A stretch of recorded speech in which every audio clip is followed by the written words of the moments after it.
भाजपचे आमदार राम कदम यांनी मुंबईतील कबूतरखाने शहराबाहेर हलवण्याची मागणी केली आहे। मुंबईतील कबूतरखाने संजय गांधी राष्ट्रीय उद्यानात स्थलांतरित करण्याचा प्रस्ताव त्यांनी सभागृहात मांडलाय। आपल्या आईचा मृत्यू फुफ्फुसाच्या आजाराने झाल्याची माहिती आमदार राम कदम यांनी दिली आहे। कबुतरांमुळे फुफ्फुसाचे आजार वाढतायत असा मुद्दाही त्यांनी मांडलाय। राम कदम यांनी मांडलेली माहिती महत्त्वाची असून त्यावर शासनाने योग्य ती कारवाई करावी असे निर्देश विधानसभेचे अध्यक्ष राहुल नार्वेकर यांनी दिले आणि त्यामुळे आधीच वादग्रस्त असलेल्या कबूतरखान्यांबाबत राज्य सरकार कोणता निर्णय घेतं याकडे लक्ष लागलंय। नॅशनल पार्क आपल्याकडे जवळपास 50,000 एकरची जागा आहे। का नाही तिकडे आपण रिलोकेशन करत? का आपण तिकडे जर रिलोकेशन केलं तर मुंबईमध्ये राहणारे 1.5 कोटी लोक आहेत। त्या 1.5 कोटी लोकांमध्ये अनेकांच्या आयांना अनेकांच्या वडिलांना हा ALD झाला। तुमच्याकडे जो उपाय नसेल, माणूस जर तडफडून मरणार असेल तर आपण असं का नाही करत?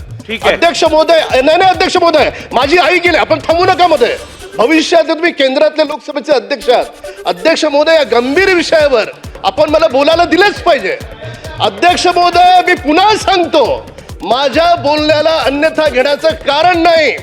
मी कबुतरांच्या विरोधात नाही, मी जनावरांच्या विरोधात नाही। त्यांना जगण्याचा अधिकार आहे हे मी स्वतः या ठिकाणी वारंवार या ठिकाणी सांगतोय। माझं म्हणणं एवढंच आहे, हे देवाभाऊंचं सरकार आहे। प्रत्येकाचं अतिशय संवेदनशील प्रमाणे विचार करणारं सरकार आहे। या देवभाऊंच्या सरकारनं त्या कबुतरांचा पण विचार करावा, ते पण जगले पाहिजेत, पण आमच्या माय माऊलींचा पण विचार करावा की ते ALDनी मरणासन्न यातना त्यांना भोगावे लागू नयेत। ABP माझा, उघडा डोळे बघा नीट।